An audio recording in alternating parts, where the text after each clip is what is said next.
Wall there is very a little opening at the wall. This is how banjo bolt works, by the way. Most people think, how does you get fuel through a bolt? Well, yeah, because they actually make the bolt hollow. So you can see here. See if I can get the resolution to focus. See there, the bolt is hollow. And then there's an opening inside this holder of the bolt as well. So, and then there's an opening here as well. So it kind of tees off and directs the fluid. The reason why they put a washer on top here so the fluid doesn't go outside of the bolt. Outside meaning the top and the bottom of the bolt, let's say. The sides are okay. The sides you're going to have the fluid to come out, but it's going to be crushed with the copper washer, which won't let it out. Because copper washer, there's no rubber needed. Once it crushes it, it like eats and melts with the metal almost. So that's why they give you a copper washer, a good quality one anyway. Okay, so then when you tighten it all the way down, see that it seals, the copper washer will seal both sides of the banjo bolt here and the banjo bolt there, and it only lets the fluid out to where it needs to go, which in our case goes back up to the engine crankcase or into the engine crankcase, like in this case right here when we twirl it in there like this. See, and then it only comes out through here or in there. See, so the in part actually comes out from right here inside, and the out part comes out from here on the outside right here. So that's in part right here. So clean, cold, or filtered motor oil will come back through here, and what's going out is going back from here. So this is going to the filter. Hot motor oil is going out to the filter, and then coming back in will be our cold one. So that's how it siphons, you know, fresh, keeping the motor oil fresh and cycled through. Same oil, but it's just cycling it through, keeping it cooler. And that's the way you do it. That's how a refrigeration system works too, by the way. You'll see in the back of your any kind of refrigeration system or heating system or air conditioner, you'll see all these fins here. The more you can spread out a mass of fluid thinly, and then you can actually introduce either cold or air induction to it. I'm not sure how to say it, but that's what makes it, your heating system and your cooling system to work. I mean, it doesn't have a place where it just, refrigerates your water for you or anything like that. So it has a built-in screen there that actually does that, and then it puts in the reserve, which in our case, our reserve goes back into our crankcase. So we got this guy here ready to go, and so he's going to be ready to be bolt on and everything once we take him off and get the correct oil filter screen and everything from our original donor. So we'll need to take out the we'll probably start draining out our motor oil shortly, but in the meantime, let's go and get this other guy in there because we need to put him as well. So he's going to be taken out. I'm going to try just bring it out here in the open so it's easy for me to actually, well, this might not be too bad. I can force him in there like this, right? So I'll even use this guy as a level to help me force him in like this. A little handle there, right? I can just kind of force him in because it's kind of hard to hold this little piece versus this whole big piece, right? So let me go ahead and get a thread for him, and he's just going to be directly coming out of the radiator and directly back into the input of our fuel line. So he's coming directly from the radiator and coming back into our fuel line.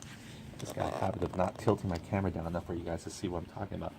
So that radiator, let's see if I can get every angle off what we're talking about, the whole scheme here.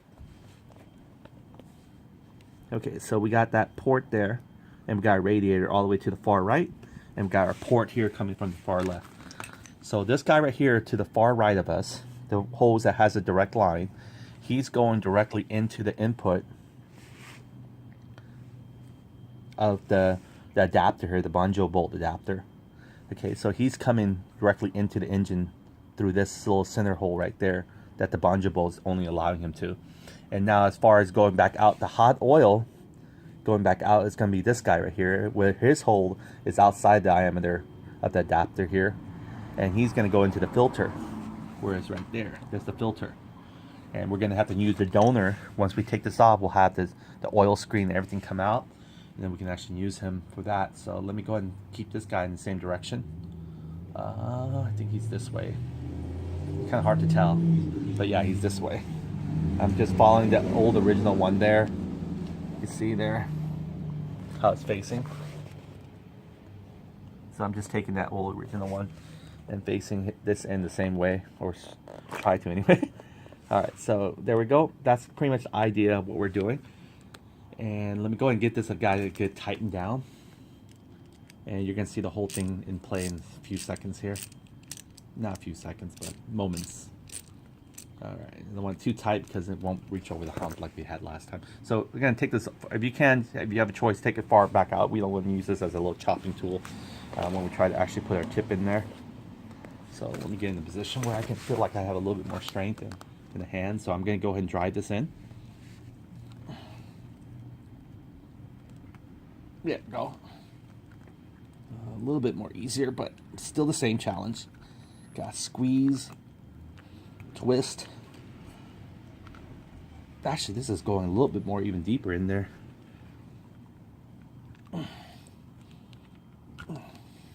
Really good. So this is really why I want the other one to actually squeeze like. But I couldn't get a muscle strength on them. Let's see if I can actually use this to get a muscle strength on them. Let's see if this will work. It's kind of weird how this actually teeter-tots off like this. Okay. This also has this copper washer as well. You can see here, the copper washer. It has two of them. The bungee bolt actually seals from here, and then actually make sure it goes into where it needs to go into. So we'll leave this one alone. And we're gonna, what was it? Yeah, we're gonna supposedly use this to seal it. So let me go ahead and put this guy in here. Oh wow, look at this guy. Okay. Try, this is gonna be in the end position anyway. Am I turning it in? So if I was to actually start screwing him in, I'll probably put his washer accordingly. And I guess the washer doesn't really have any smooth side or back side. I don't know, this does feel a little smoother, but, and this does feel a little bit more of the flat side, so we'll put like that. Keep it consistent. Let me take out the other side to make sure too then. I mean, it doesn't feel like it doesn't really matter too much. There's a smooth side or back side. So there's a flat side. And this one, we'll keep all the, I guess we can keep all the flat side lines in the flat side area. So maybe the flat side should go with the bungee bolt area. I don't think it really matters, but okay, this will go in the end position because this is good fuel coming back in. Okay. Make sure you, if you're going to do it this way, use this as a lever. Bolt it in as much as you can.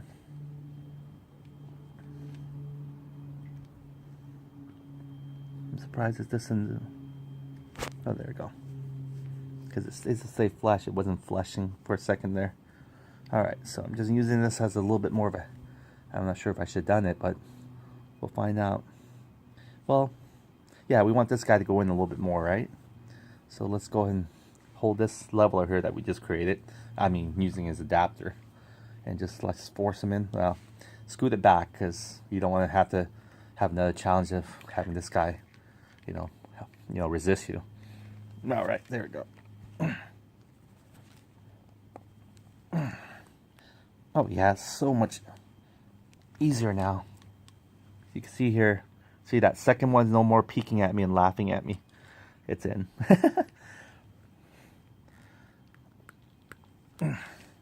I can decide how I'm going to actually angle this. Should I go nice slanted like this? You know, perfectly slanted. Cover up any imperfection. This doesn't look too bad. It can cover up a few. Okay. We can prepare to put this over. Now I can actually go over almost a second hump, but not entirely. But we don't want to, again, you want to make sure you keep some of the hose line exposed from this. You do not want this to flush to the hose line. Okay, so there we go. Okay, so that one's good. This one pretty much flushed really nicely, right? Okay, I got a habit of actually not doing what I just said. Okay. Okay, we'll figure out how this is going to rotate shortly after everything's been assembled. But we just want to give it a good snug so we can twist it easily by hand and keep it stabilized. There we go. It's not all the way snug, but you can still twist it. Or I mean rotate it, see? Yeah. That will just stay in place. Won't be too loose for us. Okay, so this guy's ready to go along with this guy, which gave us the idea of doing that. So, and then the other two ends of this, it's pretty much nicely flushed already, so those guys are good. The copper washers in between. Copper washers so needed because it's the only thing that's going to seal it from leaking, because water can penetrate through a lot of things. That's why you can clean so much things if you have a high pressure hose. It can clean through so much things. Okay, so we got that all squared away. And now what we're gonna do is we're gonna bring this over here. And I guess we can pre-tighten this guy as well. This final line here. So that wasn't bad of a cut, you know.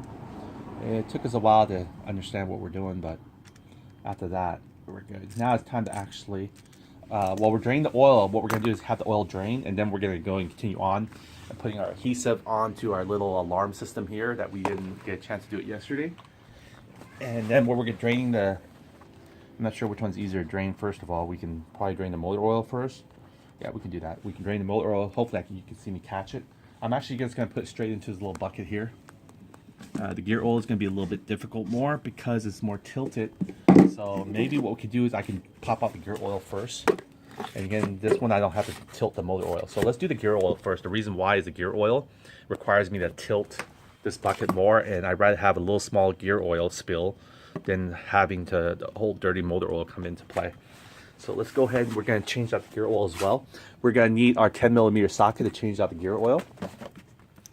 So let's go and get that ready. And then we're going to need a 17mm to change out our motor oil. And we don't need an impact socket, you just need a regular 17mm regular socket because there's no reason for you to impact anything in the motor oil bolt. So that's a 12mm, sorry. This is a 10mm. This impact socket requires another driver here. And there we go. Let's go ahead and get our gear oil ready. And I know it's always hard because you can't tell which one people are using, so I'm going to show you what gear oil I'm using exactly again. 75W90. Okay, you can get the mobile one or Valvoline. They're the same price. I think they're like, this whole quart's probably going to cost you maybe about $15, maybe 15 or 17, I'm not sure. Blu-ray, I think these were pretty inexpensive too. You're just going to need probably 750mm, but since we actually have the oil cooler system, we might actually use the whole quart. The reason why is you see how much length of hose that is, right? And then you also have a reserve radiator there that needs to funnel back here. So we're going to find out. Here's what it says here on the schematic for us to actually do. You can see here the oil can here.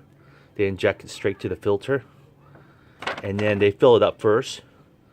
Then when they see it actually drip off, that's when they go ahead and, I guess, I don't know what they do, but I guess they close the loop. So I guess they don't even put it with the banjo bolt first, huh? So let's see what we can do on that end. We already smashed our banjo bolt in there already, you know what I mean? So let's see what we can do.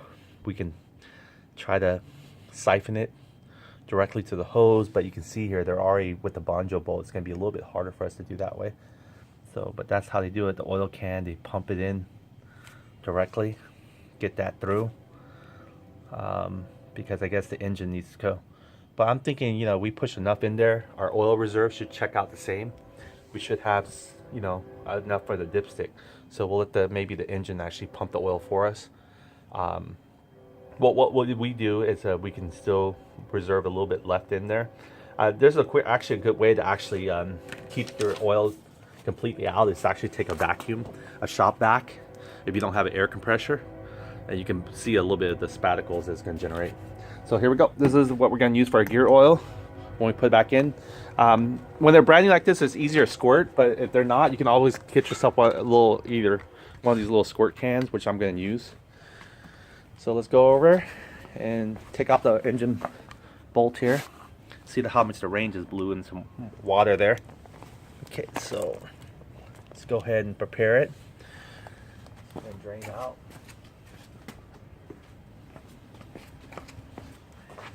Yeah, oh, I was going to show you here again. See, remember again, no oil leak. This is the same cardboard I used yesterday.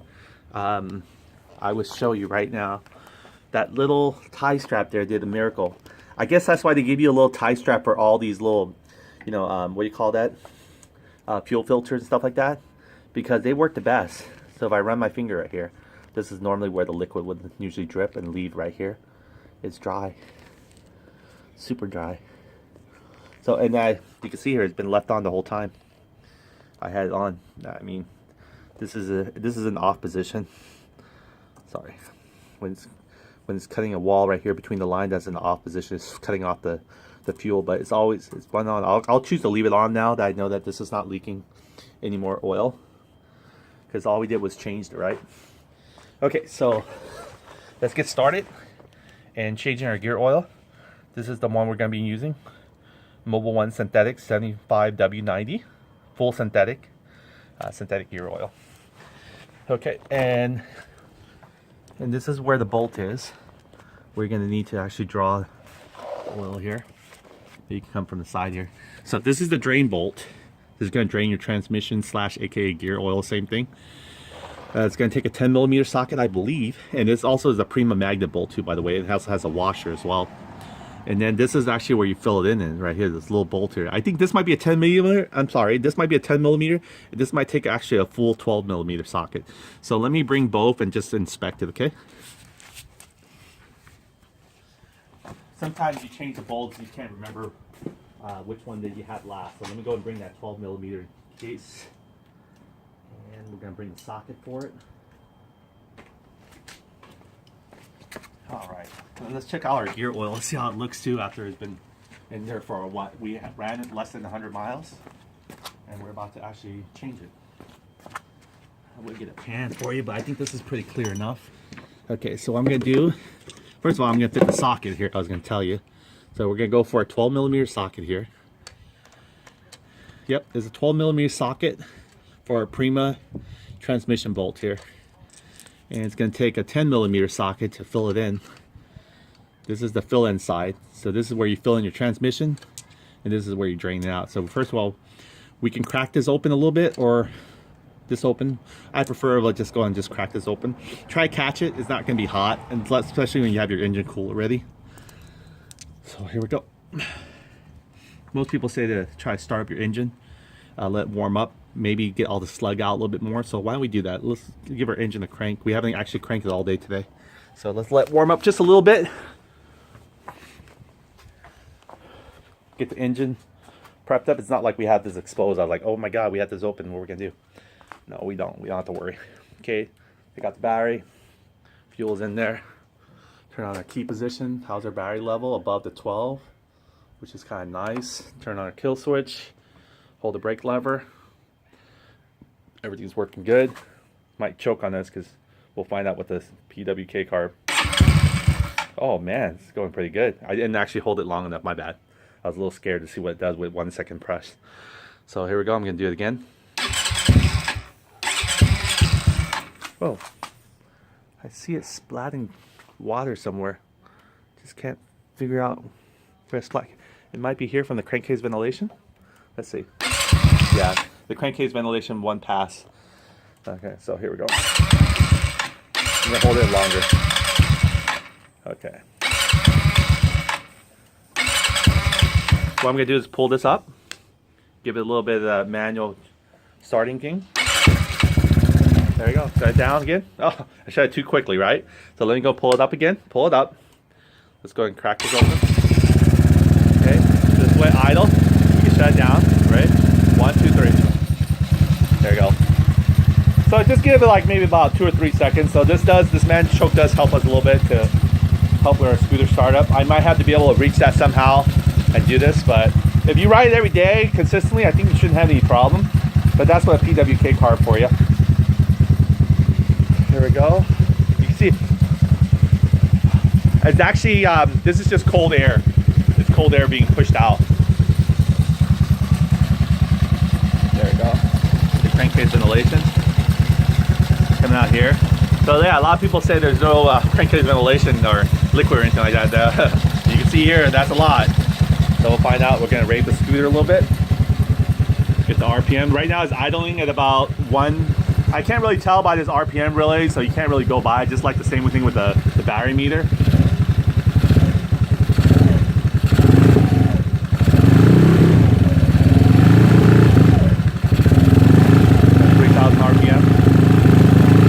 Sorry, you can't see it, huh?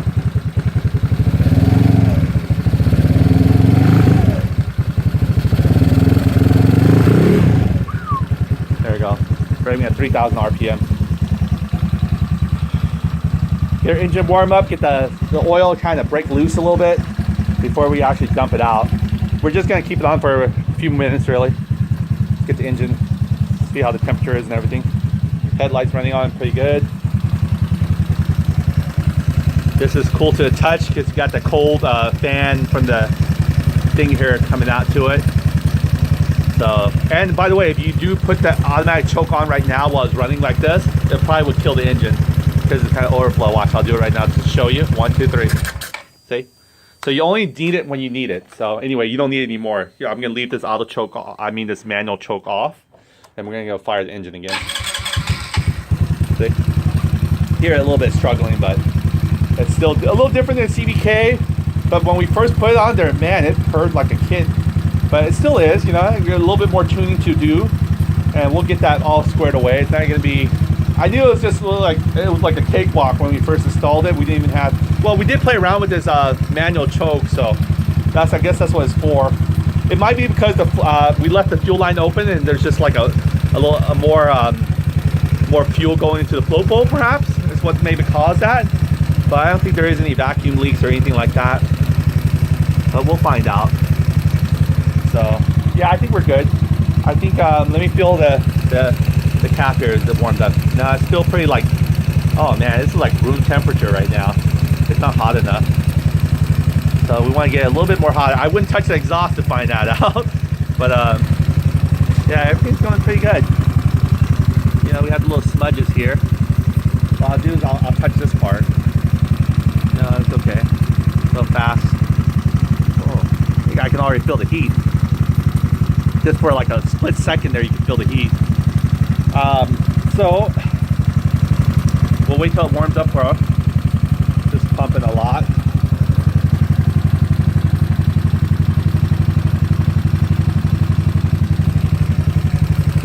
Wait till the valve cover gets a little bit warm. Right now it's not even warm, so I can pretty much lay my hand on here. It's like feeling your forehead, right? It's getting warmer now. All right.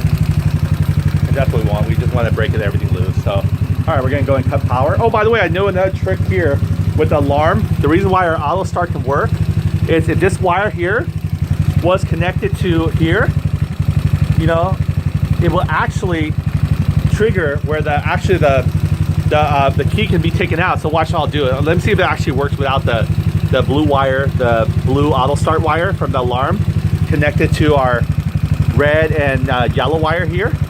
It'll actually keep the scooter on. APM just told me this. Well, I'm gonna go and hit the start on the scooter here. There we go. Now I'm gonna try to take off the key and see what happens. Look at that. I guess it doesn't even have to be connected, right? Engine's still running. Look at that. Keys off. Keyless right there. Unfortunately, it's not the keyless that we want where we can just start the remote. So that blue wire actually didn't even do anything for us right now. It's just sitting 12, you know, whatever the battery voltage is, burstfully. But we haven't got to where we need to know how it connects. So it's not the Banjing, it's not the high torque starter mode that's causing it that way. It's something else with the wiring harness that we need to figure out. So the only way to shut it off now, since your scooter's keys out, you can't just, maybe you can turn off the kill switch, but you can probably shut off with the remote too. So I'm gonna hit the little unlock button, and that should kill the engine. There we go. Get the focus on it. Okay, here we go. 1, 2, 3. There you go. That's pretty much it. So now that's off. I gotcha. We'll leave that on there just to hold it on there. Turn off our kill switch. And let's go back. And now that our transmission oil is probably kind of a little bit more nicely loose now, you can almost feel the heat sometimes from here. Yeah, it's still not that hot, which is good. You know, I mean, we don't want our engine to run hot anyway, but you know, again, the idea is to keep it cold. But today is a pretty cold weather too, so that kind of helps if we're not getting burnt. So I'm gonna go and put my 12mm socket here, and we're gonna prepare to. I'm gonna try to see if I can get this guy underneath, as much as I can. There we go. Now, how am I gonna? It's kind of difficult to show you, so I'll probably have to get a little bit more. I mean, I'll just save this for the motor oil, and golly, we could probably even get away with using a little empty bottle to capture our gear oil. So let me do that. Let me drink my water here real quick. Okay, just gonna finish my water bottle.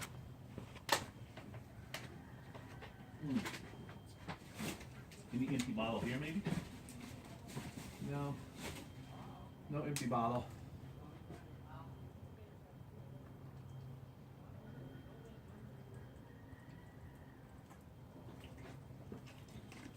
Oh. Alright. There we go. Got a water bottle here. And we can smash this any size we want. So we're going to go ahead and unbolt this, capture it, and have it drip over here in this guy. You ready? You can wear some gloves if you want to. You don't get your hands dirty. Totally understand. Alright, so lefty loosey still. Oh, this is lefty loosey, right? Yeah, it was lefty loosey. Is it lefty loosey or is righty tighty? You lose your sense of direction every time you're laying on your side or something.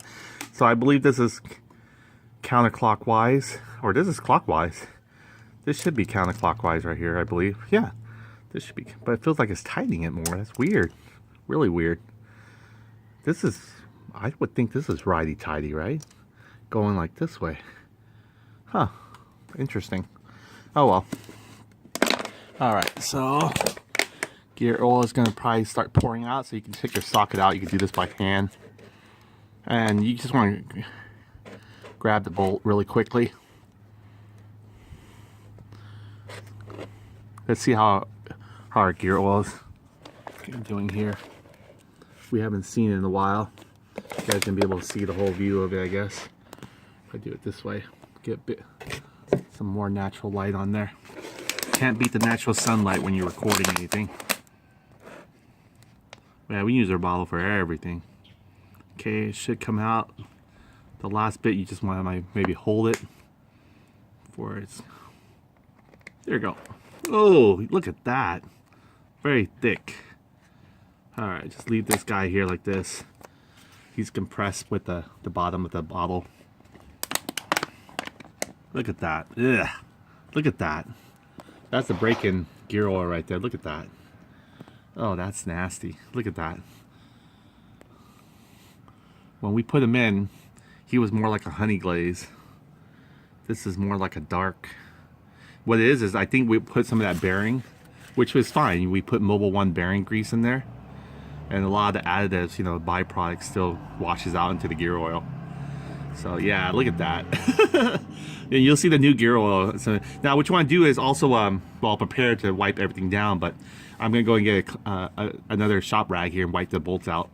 So it's not really rocket science here. Go and do that here.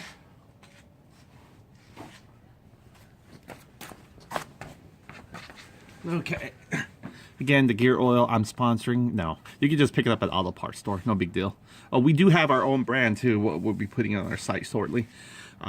It's made by, I believe, probably Blu-ray, Bel-Ray, or the one that's same that made the motor oil.